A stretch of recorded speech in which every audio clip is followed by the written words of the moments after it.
Okay, so get this right. Black Friday sales online hit a new record. This year, Yeah. $74.4 billion Wow. in just 24 hours.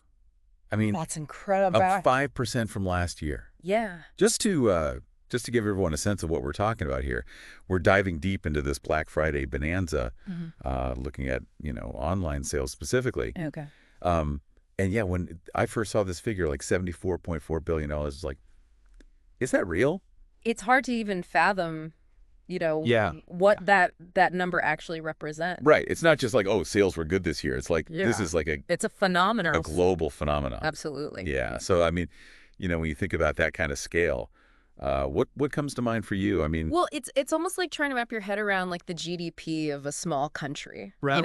It's that kind of magnitude. it's that massive. Yeah, it's just an astronomical amount of money being spent. Since a short period of time. Yeah. And it's interesting because, 5% might not sound like Yay. a huge jump. Right. But when you're talking about when you're working with that kind of that baseline, it's an extra, like, what, $3.7 billion? yeah, billions of dollars more than the previous year. Last year, yeah. Yeah. So it's not just like, oh, it's a little bit more. No, it's significant. It's substantial. And this is happening, like you said, amidst all this talk of like economic uncertainty, inflation.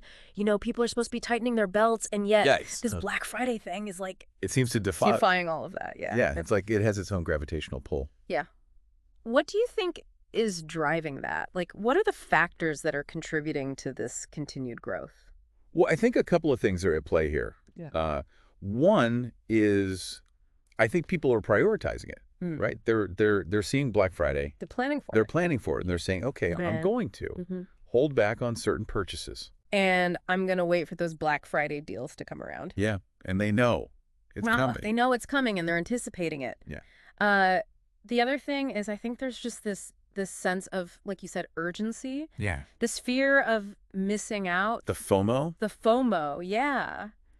That really drives people. Yeah, you see a deal and you're like, gotta get it. I gotta get it, even though I probably don't need it, but it's such a good deal. Right. How can I pass it up? Yeah, exactly. And the thing that's interesting to me, too, is, we talk about Black Friday, and we used to think of it as this, like, one day a year thing. Right. But it's kind of morphed into something more like a whole season now. Oh, absolutely. It's almost like a month-long event at this point. And it's all happening online, which I think is really significant. Yeah. The shift from the, got a classic image of people like lining up outside stores at 4 a.m. fighting over the doorbusters. Yeah, the doorbusters. Yeah. Now it's all happening, in the comfort of their own homes, on their phones, on their computers.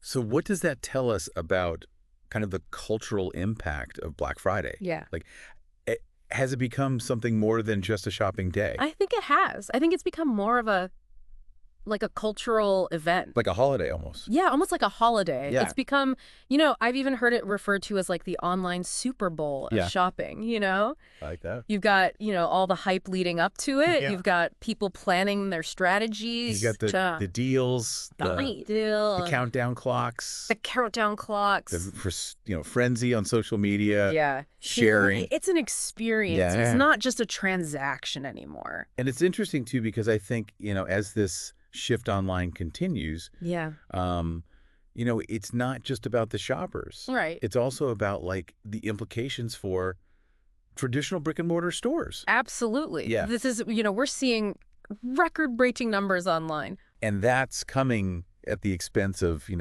some of those physical stores. Right. And that has ripple effects right on employment, on real estate, on, the whole, even like how our cities are laid out. Exactly. It changes the landscape. Yeah. So it's not just about like, oh, I got a good deal on a TV. No. It's about like a much bigger shift that's happening. It's a systemic change. Yeah.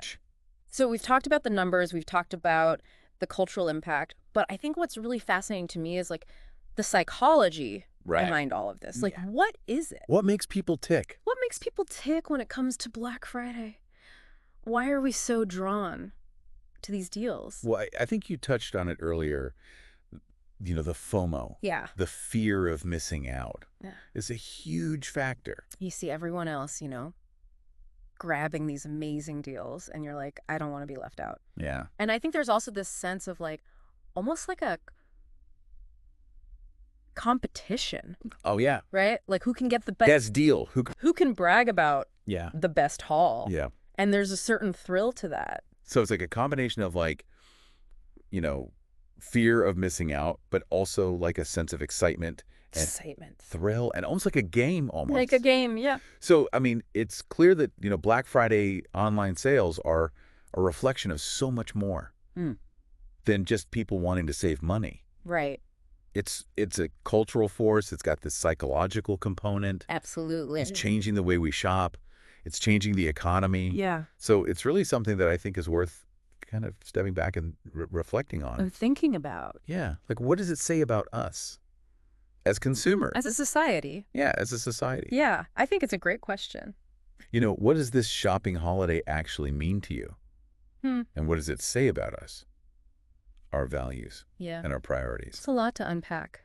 Yeah, it is. It's a deep dive. That's why we're here. Yeah. All right. Well, thanks for joining me on this Black Friday deep dive. I hope you found it as fascinating as I did. It's always a pleasure. And until next time, happy shopping, everyone. Happy shopping.